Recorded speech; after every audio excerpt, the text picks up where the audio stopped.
ఎవరు విడిచిపెట్టి వెళ్ళిపోయాడు? తండ్రి దగ్గర ఉన్నప్పుడు ఎంతో సమృద్ధి ఉంది, చక్కని భోజనం ఉంది, ఏది ఆయనకు లోటు లేదు. కానీ చెడ్డ ఫ్రెండ్షిప్ చేసి ఏం చేశాడండి? నాకు వచ్చే భాగం నాకు ఇచ్చే, నేను దూర ప్రాంతం వెళ్ళిపోయి లాభం సంపాదిస్తానన్నాడు. దురాశ. నేను దూరదేశం వెళ్ళిపోయి లాభం సంపాదిస్తాను, నాకు వచ్చేది ఏదో నాకు ఇచ్చే. పాపం ఆస్తి సంపాదించుకున్నప్పుడు ఈయన ఏమన్నా హెల్ప్ చేశాడా, సాయం చేశాడా? ఏం చేయలేదు. కొంతమంది గాలికి దూరికి తిరుగుతుంటారు. తండ్రి ఏదన్నా సంపాదించుకుంటే భాగాలకు వస్తుంటారు ఏమండి, తల్లిదండ్రులని పట్టించుకోరు. కానీ ఇక్కడ ఏం చెప్తున్నాడు? నాకు వచ్చింది నాకు ఇచ్చాను, నేను ఇంకా ఎక్కువ వ్యాపారం సంపాదిస్తాను, దురాశ కలిగింది. మొత్తం మీద అందరికీ తెలుసు కాబట్టి దూరదేశం వెళ్ళిపోయాడు. తండ్రి దగ్గర ఆయనకు వచ్చే భాగం తీసుకొని అక్కడ మనం చదివినప్పుడు 15వ అధ్యాయము 15వ వచనంలో ఏమంటాడు, 11వ వచనంలో ఏమంటాడంటే దూరదేశం వెళ్ళిపోయాడు, మంచి వ్యాపారం వలన పాడు చేశాడని లేదా? ఏ వ్యాపారం చేశాడు అంటే నువ్వు 1000 ఇస్తాను, నువ్వు 1,00,000 ఇస్తానని ఉంటాడు ఎవడో. ఇంకలాగే అనుకోవాలి. మరి దుర్వ్యాపారం అంటే ఏదో ఒక 1000 ఇస్తే మళ్ళా నీకు ఒక 100 రూపాయలు 200 వేసిస్తా ఉన్నవాడికి ఇస్తారా? ఎవరు? నువ్వు 1000 ఇచ్చినట్లయితే నేను 1,00,000 ఇస్తానన్నారు అనుకుంటా. అబ్బా, 7 దినాల్లో కూడా ఇంకెలా బాగుపడతారు? ఒక 1000 ఇచ్చాడు అనుకోండి, రోజుకి 50 చెప్పిన కట్టేయవలసిందే. రోజుకి 50, మరి వారానికి 50 తెలియదు. కానీ ఆ 1000 అలాగే ఉంటుంది. అంటే మనం పంపలు అమ్మేసుకోవాలన్నమాట, లేకపోతే డబ్బులు పుడతలేదంట. ఎందుకు ఇలా జరుగుతుంది అంటే యెహోవాను విడిచిపెట్టు వాళ్ళని మీకు శ్రమలు విస్తరించాను. నా ప్రియ సహోదరి సహోదరులు, తప్పిపోయిన కుమారుడు కూడా ఎలా ఆలోచించాడు? నేను వ్యవసాయం చేసి ఎలా చేసి అతను నష్టం వచ్చినట్టుగా అక్కడ రాయబడలేదు. దుర్వ్యాపారం వలన పాడు చేశాను. దుర్వ్యాపారం.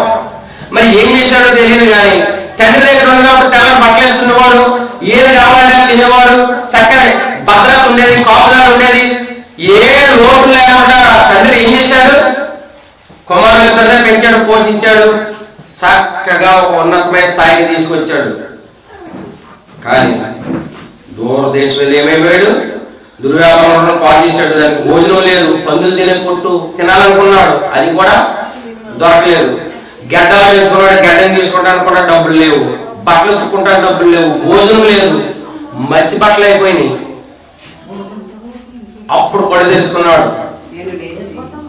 నా తండ్రి దగ్గర ఎంతో మంది ఉన్నారు, ఇదంతా దేని వల్ల కలిగింది? తండ్రిని విడిచి, సమృద్ధిని విడిచి, సహవాసాన్ని విడిచి దూరదేశం వెళ్ళిపోయాడు.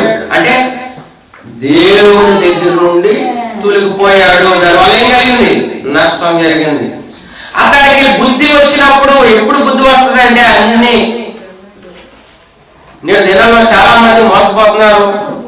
దేవుని విడిచిపెట్టడం వల్ల, భక్తులను దిగజారిపోవడం వల్ల లోపము పాపము పట్టేస్తుంది.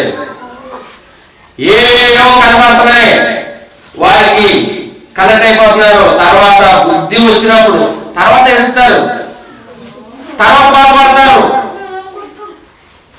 ఎంతో మంది ప్రేమ పెళ్లి చేసుకుంటారు, ఎంతకాలం నిలబడుతున్నాయి. ప్రేమ పెళ్లి చేసుకున్నప్పుడు తల్లిదండ్రులు కాదన్నప్పుడు, పెళ్లి చేసుకున్నప్పుడు మరి కలిసిమెలిసి ఉండాలి కదా, ఒకరినొకరు అర్థం చేసుకోవాలి కదా. ఎంతమంది వెళ్ళిపోతున్నారు? దేవుని యందు భయభక్తులు లేనందువల్ల, సరైనటువంటి అవగాహన లేనందువల్ల, ఒకరికొకరు క్షమించుకోలేనటువంటి వల్ల అలా జరుగుతుంది. దూరదేశం వెళ్ళిపోయాడు. అతనికి బుద్ధి వచ్చినప్పుడు ఏం చేశాడు? నేను కుమారుడుగా వెళ్తానని లేదు, తగ్గించుకున్నాడు. అబ్బాయి ఎంత తగ్గించుకున్నాడండి. నేను కూడా వెళ్ళి తండ్రి దగ్గర ఒక పనివానిగా చేస్తాను. అక్కడ అనేకులు పనివారు ఉన్నారు, సమృద్ధి ఉంది అక్కడ. ఇక్కడ నాకు భోజనం పెట్టేవాళ్ళు కూడా ఎవరు లేరు. ఎవరన్నా నాకు నష్టం జరిగితే నన్ను ఆదుకునేవాళ్ళు లేరు, నన్ను పట్టించుకునేవాళ్ళు లేరు. దేవుణ్ణి మనం నిర్లక్ష్యం చేసినట్లయితే ప్రియ సహోదర సహోదరులు, నా నోటి మాటలు కాదు కానీ బైబిల్లోనే అన్ని రాస్తున్నాయి. ఎవరైతే దేవునికి ప్రార్థన చేస్తారో ఆయన ప్రార్థన వింటాడు. ఆయన మనం దేవుని మర్చిపోయామనుకోండి, రేపు పొద్దున ప్రార్థన చేసినా కానీ యెషయా గ్రంథంలో ఉంది, నువ్వు ప్రార్థన చేసినప్పుడు నేనేనో నా సన్నిధికి రమ్మన్న వాడు ఎవరు, నిన్ను నీకు ఆపద వచ్చింది కాబట్టి వచ్చావు, నీ చేతిలో రక్తంతో నిండి ఉన్నవి, నానో మాట కాదు, యెషయా గ్రంథంలో ఉన్నాయి, అంగీలు నిండి ఉన్నాయి నీ చేతులు, దేవుని విడిచిపెట్టి దూరం వెళ్ళిపోయావు, నీకు నష్టం వచ్చింది కాబట్టి దేవుని దగ్గరికి వచ్చావు. ఎవరు చెప్తున్నారండి? దేవుని వాక్యము, నువ్వు బాగుపడ్డావు, నువ్వు మంచిదాను, నువ్వు మంచోడు, నీకు ఆశీర్వాదాలు దేవుళ్ళు ఏంటంటే ఇంకెప్పుడు నేర్చుకుంటారు. దేవుడిని విడిచిపెట్టకూడదు, దేవుడి సేవకులు విడిచిపెట్టకూడదు, సంఘం విడిచిపెట్టకూడదు. దేవుని వాక్యం ఏం చెప్తుంది? ప్రతి దినము వారు కూడుకునుట మానలేదు. ప్రతి దినం కాకపోయినా నియమాక దినములు ఉన్నాయి, బుధవారం అని, శనివారం అని, ఆదివారం అని. దూరం కాదు, భారం కాదు. లూరి అనే స్త్రీ ఎంత దూరం వెళ్ళేది? సముద్ర తీరంలోకి వెళ్ళేది. ఎందుకు? ఆయన కూడా ఖాళీ ఉండే మనిషి కాదు, వ్యాపారం చేసేది, ఉదాపడి రంగు నమ్ముకునేది. కానీ ఆమె అన్నాడు దేవుణ్ణి విడిచిపెట్టలేదు. ఆమె దేవుని వాక్యం శ్రద్ధగా వినేది. వినటం వల్ల ఏం జరిగింది? ఆమె హృదయం తెరవబడి. మన హృదయాలు తెరవబడుతున్నాయి. మన హృదయాలు తెరవబడినట్లయితే దేవుడికి తలవేస్తాం. దేవుడు మన హృదయంలో వస్తే ఎంత మంచి ఆలోచనలండి, ఎంత కోరికలండి, మన కుటుంబ వ్యవస్థ ఎంత చక్కగా ఉంటుందండి. దేవుడు దీవిస్తాడు, దేవుడు ఆశీర్వదిస్తాడు. దినాల్లో మనం చూసాం, పోయిన ఆదివారం కూడా మనం చూసాం. దేవునికి భయభక్తులు కలిగి ఉంటే మనకు వచ్చే లాభాల గురించి ఎన్ని లాభాలు మనం చూసాం. బోలైన లాభాలు ఉన్నాయి. అక్కడికి బుద్ధి వచ్చినప్పుడు తండ్రి దగ్గరికి వచ్చాడు. తండ్రి దగ్గరికి వచ్చాడు కానీ తండ్రి దూరం ఉండగానే, నా కుమారుడు మీకు బాగా అవ్వడానికి ఒక ఎగ్జాంపుల్ చెప్తానండి. ఒక తల్లికి తండ్రికి 10 మంది కుమారులు ఉన్నారండి. 10 మంది కుమారులు ఉన్నారు కదా. ఈ 10 మందిలో 9 మంచి పొజిషన్లో ఉన్నారు, మంచి భోజనం, మంచి ఆస్తిపరులు, మంచిగా జీవిస్తున్నారు. తల్లిదండ్రులకి ఎవరి మీద ఉండదు. ఒకడు పనికిమాల సన్నాసి ఒకడు ఉన్నాడు. పనికిమాల సన్నాసి, ఆడికి కూడా బుద్ధి వస్తుంది ఎప్పుడో ఒకప్పుడు. వచ్చినప్పుడు తల్లిదండ్రులకు కానీ గ్రామస్తులకు కానీ ఎవరి మీద ఉంటుంది? ఇలా పర్లేదురా బాబు, ఏదో కష్టపడుతున్నారు, ఏదో చేసుకున్నాడు, తింటున్నారు, ఈ ఎరుగోగుడు ఎలా బతుకుతాడు, ఈ బయటికి వెళ్ళి గొడవ తెస్తాడు, లేకపోతే బయటికి వెళ్ళాడు ఏది వస్తుందో. ఇదే కదండి. తల్లిదండ్రులకి నెమ్మది ఉంటుందా? సంతోషం ఉంటుందా? సమాధానం ఉంటుందా? ఎవరి మీద ఉంటుంది? ఎవరైతే బాగుపడలేదో వారి మీద ఉంటుంది. మరి నీకు ఎవరి మీద ఉంటుందో తెలియదు, నాకైతే ఆ 10వ వ్యక్తి మీదే ఉండదు. ఎవరైతే బాగుపడలేదు వారి మీద ఉంటుంది. వాడు మగవాడే కావచ్చు, ఆడవాడే కావచ్చు, సంఘంలో సంఘ సభ్యులే కావచ్చు, ఎవరైనా కావచ్చు, బాగుపడని వారి మీదే ఉంటది.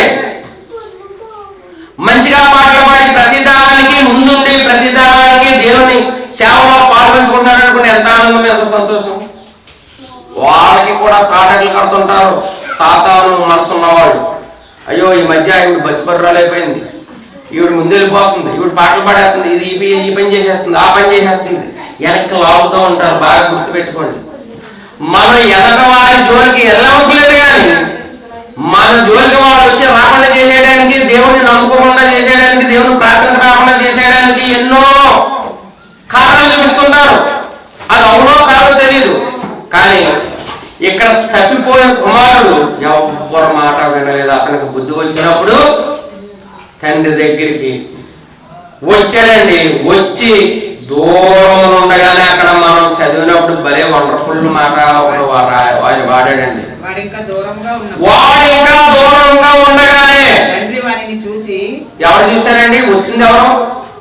కుమారుడు వచ్చాడు. అక్కడ చూసింది ఎవరు? తండ్రి. తండ్రి ప్రేమ, తండ్రి జాలి, తండ్రి మమకారం తెలుస్తుందా? ఒక్క వారం ఎవరన్నా రాకపోయినట్లయితే ఆ బాధ ఏదో తప్పనేదో తెలుస్తుందా?